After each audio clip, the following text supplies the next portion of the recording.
নমস্কাৰ ছাত্ৰ ছাত্ৰীসকল ই কক্সাৰ ক্লাছলৈ মই পল্লৱী তোমালোক সকলোকে স্বাগতম জনাইছো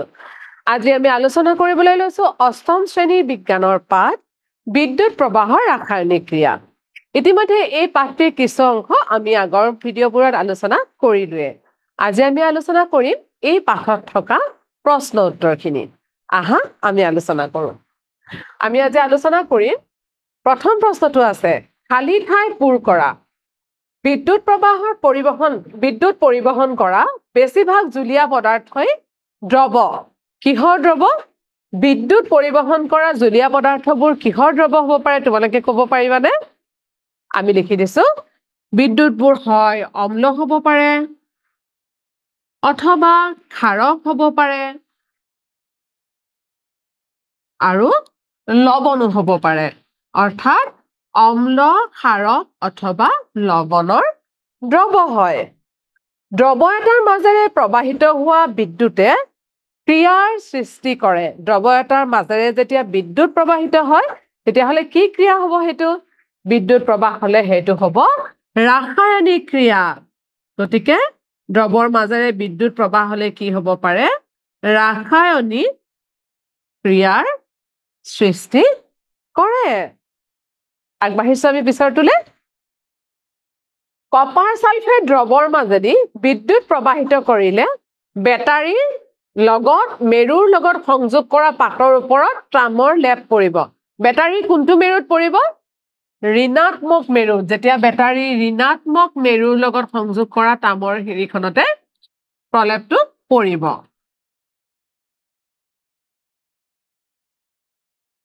পিছৰ প্ৰশ্নটো বিদ্যুতৰ দ্বাৰা কোনো এবিধ বিচৰা ধাতুৰ লেপন আন এটা বস্তুৰ ওপৰত দিয়া কাৰ্যটো কি বুলি কোৱা হয় বিদ্যুতৰ দ্বাৰা যেতিয়া অন্য এটা ধাতুৰ ওপৰত বেলেগ এটা ধাতুৰ লেপন দিয়া হয় সেই প্ৰক্ৰিয়াটো কি বুলি কোৱা হয় বিদ্যুৎ লেপন বুলি কোৱা হয় বিদ্যুৎ লেপন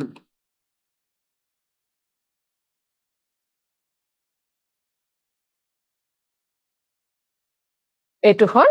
বিদ্যুৎ লেপন মনত ৰাখিবা আগবাঢ়িছো আমি পিছৰ প্ৰশ্নটোলে যেতিয়া টেষ্টাৰৰ মুক্ত মূৰ দুটা দ্ৰৱ এটা ডুবাই দিয়া হয় তেতিয়া চুম্বক খলাই বিক্ষেপণ দেখুৱায় তুমি কাৰণটো ব্যাখ্যা কৰিব পাৰিবানে কথাটো কি কৈছে চাই লোৱা যেতিয়া টেষ্টাৰ অৰ্থাৎ আমি যেটা বৰ্তনীৰ দৰে বনাই লওঁ টেষ্টাৰৰ মুক্ত মূৰ দুটা দ্ৰৱ এটাত আমি ডুবাই দিলো আৰু এই টেষ্টাৰডালত কিহত আছে এটা আমি চুম্বক খলা এডাল ইয়াতে বান্ধি থৈছো এতিয়া যদি দ্ৰৱ এটা ডুবাই দিয়া হয় তেতিয়া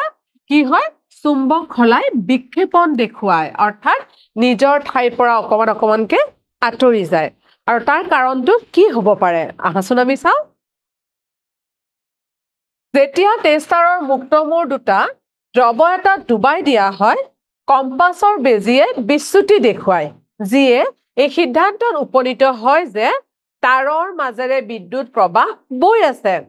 বিচ্যুতি হৈছে মানে কি হৈছে সেই তাৰৰ মাজেদি কি হৈছে বিদ্যুৎ প্ৰবাহ বৈ আছে পৰীক্ষকৰ মুক্ত মূৰবোৰ দ্ৰৱটোৰ ভিতৰত ডুবাই ৰখাৰ লগে লগে বৰ্তনীটো সম্পূৰ্ণ হৈ পৰে গতিকে চুম্বক খলাই বিক্ষেপণ দেখুৱায় বৰ্তনীটো কি হৈ যায় যেতিয়া দ্ৰৱটো দিয়া হয় লগে লগে বৰ্তনীটো সম্পূৰ্ণ হৈ যায় বিদ্যুৎ প্ৰবাহ চালিত হয় যাৰ ফলত কি হয় চুম্বক খলাই বিক্ষেপণ দেখুৱায় আশা কৰো তোমালোকে নিশ্চয় বুজি পাইছা নহয় জানো ঠিক আছে আমি আগবাঢ়িছো পিছৰটোলে পিছৰ প্ৰশ্নটো আছে তিনিবিধ জুলীয়া পদাৰ্থৰ নাম লিখা যিবোৰ চিত্ৰত দেখুৱাৰ ধৰণে পৰীক্ষা কৰিলে চৌম্বিক খলাৰ বিক্ষেপণ ঘটিব পাৰে অৰ্থাৎ ইয়াতে আমি এই বিকাৰটো তিনিবিধ এনেকুৱা জুলীয়া পদাৰ্থ ল'ব বিচাৰে যেতিয়া য'ত এই চুম্বক খলাটোৰ বিক্ষেপণ হ'ব অৰ্থাৎ কি হ'ব অৰ্থাৎ এই বৰ্তনীটো যেতিয়া এই জুলীয়া দ্ৰৱটো ডুবাই দিয়া হ'ব তেতিয়া বৰ্তনীটোৰ মাজেৰে বিদ্যুৎ প্ৰবাহ হ'ব আৰু হোৱাৰ ফলত চুম্বকীয় খলাডালৰ কি হ'ব বিক্ষেপণ হ'ব আৰু বিদ্যুৎ প্ৰবাহ হ'বৰ কাৰণে এই দ্ৰৱটো কি হ'ব লাগিব এই দ্ৰৱটো কিন্তু বিদ্যুৎ প্ৰবাহ হ'ব পৰা দ্ৰৱ এটা হ'ব লাগিব অৰ্থাৎ বিদ্যুৎ প্ৰবাহ ঘটিবৰ কাৰণে হয় আম্লিক দ্ৰৱ হ'ব পাৰে ক্ষাৰকীয় দ্ৰৱ হ'ব পাৰে বা লৱণ হ'ব পাৰে নহয় জানো গতিকে আমি চাওঁ কি হ'ব পাৰে ইয়াতে দিয়া আছে নেমুৰ ৰস এইটো কি হয় আমাৰ আম্লিক নিমখীয়া পানী এইটো হ'ব আমাৰ লৱণ ভিনেগাৰ এইটো আমাৰ আম্লিক এনেকুৱা ধৰণৰ তৰল পদাৰ্থৰ মাজেদি বিদ্যুৎ পাৰ হ'বলৈ দিয়ে সেয়ে এই তৰল পদাৰ্থবোৰ বিকাৰত ব্যৱহাৰ কৰি প্ৰদত্ত প্ৰভাৱটো দেখুৱাব পাৰি অৰ্থাৎ এনেকুৱা ধৰণৰ যদি নেমু পানী নিমখীয়া পানী ভিনেগাৰ এনেকুৱা ধৰণৰ বস্তু যদি আমি ইয়াতে দি দিওঁ তেনেহলে কি হ'ব এই চুম্বক খলাদলে বিক্ষেপণ দেখুৱাব আৰু বিক্ষেপণ দেখুৱাব মানে তাৰ অৰ্থটো কি হ'ল যে এই গোটেই এই বৰ্তনীটোত কি হৈছে বিদ্যুৎ প্ৰবাহ হৈছে আশা কৰো নিশ্চয় বুজি পাইছা নহয় জানো আগবাঢ়িছো আমি পিছৰটোলে চিত্ৰত দেখুওৱা ব্যৱস্থাত বাল্বটো জ্বলা নাই সম্ভৱপৰ কাৰণবোৰ লিখা তোমাৰ উত্তৰ ব্যাখ্যা কৰিবা এতিয়া এই যেটো বৰ্তনী দেখুওৱা হৈছে ইয়াতে কোৱা হৈছে যে ইয়াৰে বাল্বটো জ্বলা নাই গতিকে বৰ্তনীটো অৰ্থাৎ সম্পূৰ্ণ নহবও পাৰে বা বাল্বটো নজ্বলিবৰ কাৰণে আৰু কি কাৰণ হ'ব পাৰে আমি চাওঁ আহা তলত দিয়া কাৰণসমূহৰ বাবে বাল্বটো জিলিকি নাথাকিব পাৰে প্ৰথমটো চোৱা বিকাৰত থকা তৰল পদাৰ্থ অপৰিবাহী হয়তো বিকাৰত এনেকুৱা ধৰণৰ তৰল পদাৰ্থ এটা আছে য'ত বিদ্যুৎ প্ৰবাহ নহয় অৰ্থাৎ বৰ্তনীটো সম্পূৰ্ণ হোৱা নাই এনে ক্ষেত্ৰত বিদ্যুৎ প্ৰবাহৰ তৰল পদাৰ্থৰ মাজেৰে পাৰ হ'ব নোৱাৰিলেহেঁতেন সেই বৰ্তনীটো সম্পূৰ্ণ নহল আৰু যদি বৰ্তনীটো সম্পূৰ্ণ নহয় তেনেহলে বাল্বটো কি হ'ব নজ্বলিব দ্বিতীয়টো আছে বৰ্তনীটোত থকা বৈদ্যুতিক প্ৰবাহ অতি দুৰ্বল বৰ্তনীটো নিৰ্মাণৰ বাবে ব্যৱহাৰ কৰা সামগ্ৰী বিদ্যুতৰ ভাল পৰিবাহী নহলেও বা বেটাৰী বিদ্যুৎ উৎপাদন কৰিবলৈ পৰ্যাপ্ত শক্তি নাথাকিলেও এনে হ'ব পাৰে কি কৈছে বৰ্তনীটোত থকা বৈদ্যুতিক প্ৰবাহ বহুত দুৰ্বল হ'ব পাৰে বৰ্তনীটো নিৰ্মাণৰ বাবে ব্যৱহাৰ কৰা সামগ্ৰীসমূহ বিদ্যুতৰ ভাল পৰিবাহী নহবও পাৰে আৰু বেটাৰীত বিদ্যুৎ উৎপাদন কৰিবলৈ পৰ্যাপ্ত পৰিমাণৰ শক্তি নাথাকিলেও কিন্তু কি হ'ব পাৰে সেই বাল্বটো নজ্বলিব পাৰে গতিকে বাল্বটো নজ্বলাৰ কিন্তু বহুকেইটা কাৰণ হ'ব পাৰে আমি একেবাৰে ক'ব নোৱাৰো যে ইয়াত বিদ্যুৎ প্ৰবাহ হোৱা নাই বিদ্যুৎ প্ৰবাহ হোৱাৰ পিছতো যদি বাল্বটো ভাল হৈ নাথাকে যদি সামগ্ৰীবোৰ ভাল হৈ নাথাকে অথবা বিদ্যুৎ যিমান পৰিমাণৰ বিদ্যুৎ প্ৰবাহ হ'ব লাগিছিল সিমান পৰিমাণৰ বিদ্যুৎ প্ৰবাহ নহয় তেতিয়াও কিন্তু বাল্বটো নজ্বলিব পাৰে আমি আগবাঢ়িছো পিছৰ প্ৰশ্নটোলে A আৰু B বুলি চিহ্নিত কৰা দুটা জুলীয়া পদাৰ্থৰ পৰিবাহিতা পৰীক্ষা কৰিবলৈ এটা টেষ্টাৰ ব্যৱহাৰ কৰা হৈছে দেখা গ'ল যে জুলীয়া পদাৰ্থ এৰ ক্ষেত্ৰত বাল্বটো উজ্জ্বলকৈ জ্বলিছে আনহাতে বিৰ ক্ষেত্ৰত ই নিষ্প্ৰভ হৈ আছে তুমি সিদ্ধান্তটো কি ল'বা এতিয়া জুলীয়া পদাৰ্থ বিতকৈ জুলীয়া পদাৰ্থ এ উন্নত পৰিবাহী জুলীয়া পদাৰ্থ এতকৈ জুলীয়া পদাৰ্থ বি উন্নত পৰিবাহী দুয়োটা জুলীয়া পদাৰ্থ সমভাৱে পৰিবাহী জুলীয়া পদাৰ্থৰ পৰিবাহী গুণ এনেদৰে তুলনা কৰিব নোৱাৰি গতিকে এই চাৰিটাৰ ভিতৰত আমি কোনটো কম প্ৰথমটো হ'ল যে এ আৰু বি দুয়োটা যেতিয়া দিয়া হৈছে তেতিয়া কিন্তু জুলীয়া পদাৰ্থ এত কি হৈছিল বাল্বটো বেছিকৈ জ্বলিছে আৰু জুলীয়া পদাৰ্থ বিত বাল্বটো কমকৈ জ্বলিছে গতিকে য'ত বেছিকৈ জ্বলিছে আমি এটা কথা বুজি পাইছো যে ইয়াত বিদ্যুৎ প্ৰবাহটো ভালকৈ হৈছে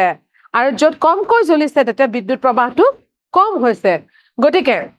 জুলীয়া পদাৰ্থ এতকৈ জুলীয়া পদাৰ্থ বি উন্নত পৰিবাহী এইটো নহয় দুটা জুলীয়া পদাৰ্থ সমভাৱে পৰিবাহী এইটোও নহয় জুলীয়া পদাৰ্থৰ পৰিবাহী গুণ এনেদৰে তুলনা কৰিব নোৱাৰি তেনেহলে কি হ'ব জুলীয়া পদাৰ্থ বিতকৈ জুলীয়া পদাৰ্থ এটো কি হ'ব উন্নত পৰিবাহী তৰল এ আৰু তৰল বি উন্নত পৰিবাহী তৰল এ তৰল বিতকৈ উন্নত পৰিবাহী দ্ৰৱৰ মাজেদি প্ৰবাহিত বিদ্যুৎ প্ৰবাহৰ পৰিমাণ দ্ৰৱটোৰ পৰিবাহিতাৰ ওপৰত নিৰ্ভৰ কৰে অধিক পৰিবাহিতাৰ সৈতে অধিক বিদ্যুৎ প্ৰবাহ দ্ৰৱটোৰ মাজেৰে পাৰ হয় সেই তৰল জুলীয়া পদাৰ্থ এৰ পৰিবাহিতা তৰল জুলীয়া পদাৰ্থৰ বিৰ পৰিবাহিতাতকৈ কি হ'ব বেছি হ'ব আৰু আমি এইটো সিদ্ধান্তলৈ আহিব পাৰো নহয় জানো ঠিক আছে বাৰু পিছৰ প্ৰশ্নটো আহিছো বিশুদ্ধ পানীয়ে বিদ্যুৎ পৰিবহন কৰে নে যদি নকৰে তেন্তে ইয়াক পৰিবাহী কৰিবলৈ আমি কি কৰিব পাৰো প্ৰশ্নটো চোৱা বিশুদ্ধ পানীয়ে বিদ্যুৎ পৰিবহন নকৰে কাৰণ বিশুদ্ধ পানী অৰ্থাৎ আমি কি বুলি কওঁ পাতিত পানী বুলি কওঁ কাৰণ বিশুদ্ধ পানীত কোনো ধৰণৰ লৱণ নাথাকে বিশুদ্ধ পানী মানে এই পানীখিনি আমলিকো নহয় ক্ষাৰকীয় নহয় আৰু যাতে কোনো ধৰণৰ লৱণো নাথাকে বিশুদ্ধ পানীত সাধাৰণতে নিমখ এচুকুট যদি আমি নিমখ দি দিও কি হ'ব এই লৱণযুক্ত হৈ যাব যোগ কৰিলে বিদ্যুৎ পৰিবাহী হ'ব পাৰে কিয়নো নিমখৰ দ্ৰৱ প্ৰকৃতিত পৰিবাহী হয় আছে আশা কৰোঁ তোমালোকে নিশ্চয় বুজি পাইছা নহয় জানো বাৰু প্ৰিয় ছাত্ৰ ছাত্ৰীসকল আমাৰ আজিৰ পাঠটো ইমানখিনিয়ে আছিলে আজিৰ পাঠত আমি যিমানবোৰ কথা আলোচনা কৰিলোঁ মই আশা কৰিম তোমালোকে সকলোৱে সুন্দৰকৈ বুজি পাইছা আৰু মই অনুৰোধ জনাম যে তোমালোকে এই কথাবোৰ কিন্তু নিজৰ টোকাবহীত লিখি থবলৈ নাপাহৰিবা আমি আহি আছো আৰু এটা নতুন ভিডিঅ'লৈ তেতিয়ালৈ নমস্কাৰ